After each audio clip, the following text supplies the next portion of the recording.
Hello everyone. What's up? Welcome to the GMB channel. Hope you will enjoy our video. Before we begins, hit the subscribe button and give this video a thumbs up. Here is the news title. Rachel Reeves faces labor civil war over whether to raise taxes or cut spending. Demands for an increase in defense spending have given the chancellor an impossible choice. Chancellor Rachel Reeves faces an impossible choice as labor descends into civil war over plans to cut spending. Party sources say the chancellor is facing pressure from all sides as she attempts to balance the books while meeting Prime Minister Sir Keir Starmer's demand to increase money for defense. Ms. Reeves has ordered departments to find savings of up to 11%, but with the NHS likely to be protected, despite health accounting for more than 40% of public service spending. The axe is likely to fall disproportionately on services such as policing and funding for local authorities.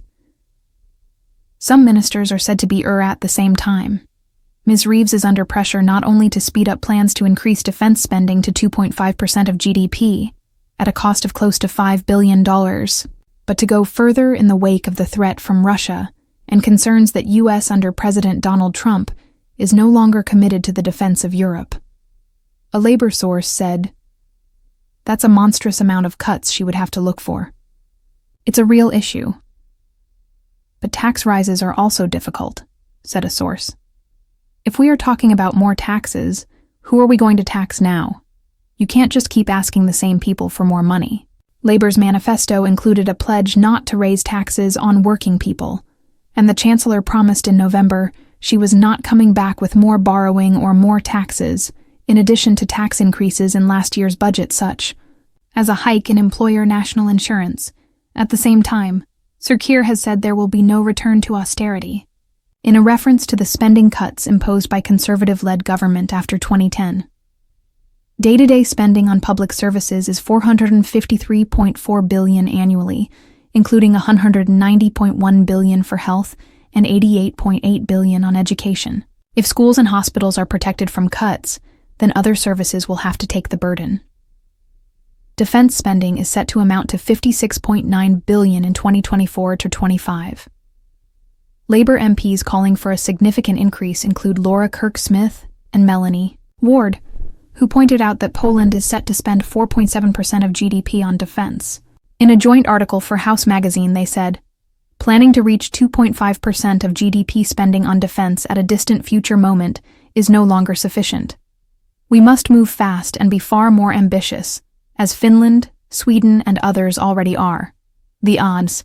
UK's soaring benefits bill will be targeted by Ms. Reeves, but this will be unpopular with backbench Labour MPs who campaigned against Tory efforts to force more people into work. Incapacity and disability benefits currently cost $64.7 billion.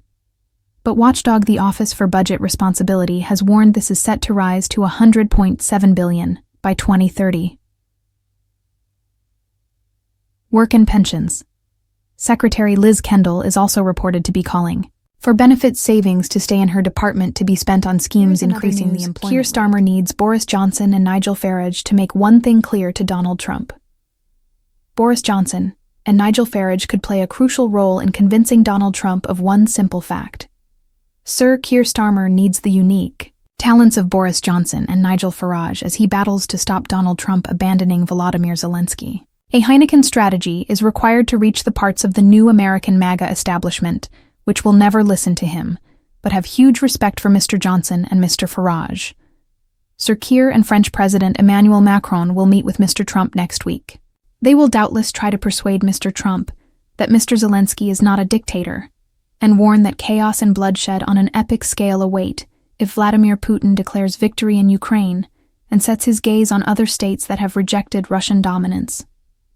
Mr. Trump is capable of tremendous charm, but he will look at Sir Keir and Mr. Macron as specimens of the progressive left, who have flourished in the type of elite circles which he takes delight in scandalizing. This is the moment when Mr. Johnson and Mr. Farage could put their legendary campaigning skills to use in the defense of Ukraine, not by attacking Mr. Trump, but by arguing this is an opportunity for America to put its values into action and demonstrate its inherent greatness. Many ardent Trump supporters were inspired by Britain's vote for Brexit and will gladly give Mr. Johnson a hearing. Brexit was a democratic earthquake which appalled the economic and foreign policy establishment. It is very hard to paint the ex-PM as a stooge for a globalist elite. Likewise, Mr. Farage has a long-standing friendship with Mr. Trump and members of his close circle. He is among the greatest disruptors in modern politics, and this gives him valuable credibility in a transformed Washington, D.C. There is no chance of Sir Keir arriving in the city flanked by Mr. Johnson and Mr. Farage. But there is no reason why he should not encourage them to play the strongest possible part in averting a catastrophe in the heart of Europe.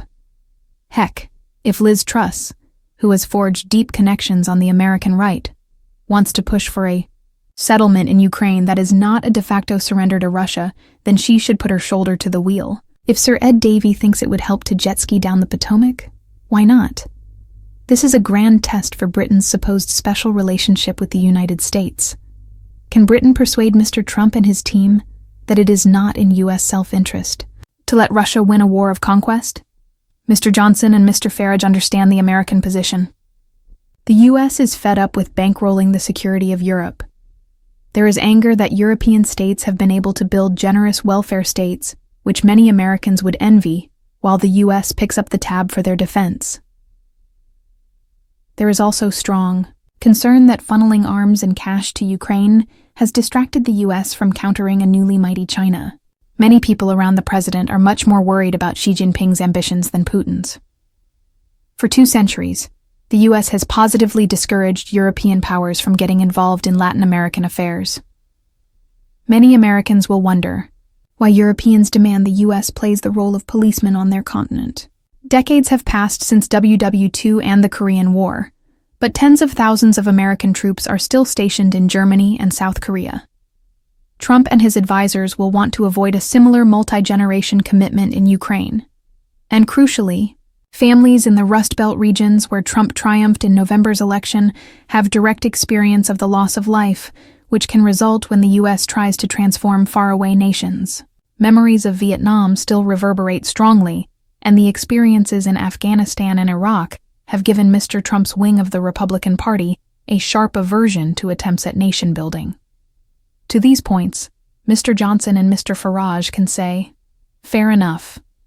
They can then explain to their American friends that abandoning Ukraine to Russia would create a vastly more dangerous world. Just as Churchill's wartime government brought together from different political tribes to defend British and European, Liberty opposition parties have a full role to play today. It is time for all hands on deck. Faces labor. Civil war over. Whether to raise taxes or cut spending introduction. Chancellor Rachel Reeves is facing mounting pressure within the Labour Party as she navigates one of the most contentious fiscal debates of her tenure. Whether to raise taxes or cut public spending. With Prime Minister Sir Keir Starmer's commitment to increasing defence spending, Reeves finds herself caught in a political storm as she attempts to balance the books while maintaining Labour's commitment to protecting essential public services, like the NHS and education. This debate has intensified following increasing global security threats, particularly Russia's actions in Ukraine, and concerns over U.S. commitment to NATO under a potential second Trump presidency. Labour MPs are divided. Some demand swift action to ramp up defense spending beyond the planned 2.5% of GDP, while others resist deep spending cuts or further tax hikes that could alienate voters. This internal struggle has the potential to define Labour's approach to economic management in the years ahead. The economic dilemma. Labour's economic pledges have always been underpinned by a promise of fiscal responsibility. However, the reality of limited financial resources is forcing Reeves to make difficult decisions. The UK's current public service budget stands at £453.4 billion annually, with health, £190.1 billion, and education, £88.8 billion, consuming a significant portion. With the NHS largely protected from cuts and schools similarly safeguarded, the burden of reductions is likely to fall on services such as policing, local government funding, and welfare programs. At the same time, defense spending is set to reach $56.9 billion in 2024-25, and some Labour MPs argue that this must increase dramatically to address modern security threats. The demands for increased military investment contrast starkly with Labor's pre-election promises to avoid austerity, presenting an impossible choice for Reeves. The tax conundrum. One of the key factors complicating Reeves's position is Labor's commitment not to raise taxes on working people. This pledge leaves little room for maneuver in terms of revenue generation. The chancellor has already ruled out additional borrowing, emphasizing that Labor will not be returning with further tax hikes following previous increases in employer national insurance contributions. The challenge is identifying new sources of tax revenue that would not disproportionately impact middle-income earners or businesses already struggling with inflation and economic stagnation. Possible solutions could include expanding taxation on wealth and assets, increasing corporation tax, further, introducing targeted levies on high earners or financial transactions. However, all these options carry political risks. Labor faces the challenge of maintaining voter trust while ensuring that economic policies remain palatable to businesses and the wider electorate. Defense spending, an urgent priority? Calls for an increase in defense spending have grown louder in Labor ranks, particularly among MPs such as Laura Kirk-Smith and Melanie Ward. In a recent article, they pointed out that Poland is set to spend 4.7% of GDP on defense, arguing that Labor must move faster and more ambitiously to keep the UK secure. While Reeves acknowledges the need to bolster defense, the practical challenge is identifying funding sources without gutting essential domestic programs. The debate over whether to speed up the planned increase to 2.5% of GDP or push beyond it remains a key point of contention. The looming uncertainty over NATO and future US support for European security further complicates the issue. Welfare and public services. The political minefield.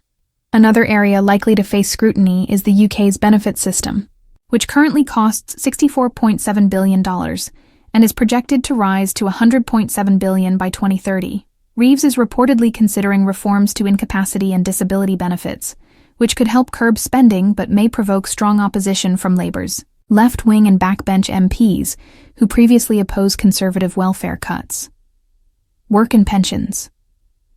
Secretary Liz Kendall has proposed that any savings made from welfare reform should be reinvested into programs that increase employment rates. However, this would mean less immediate fiscal relief for the Treasury, potentially undermining Reeves's broader strategy.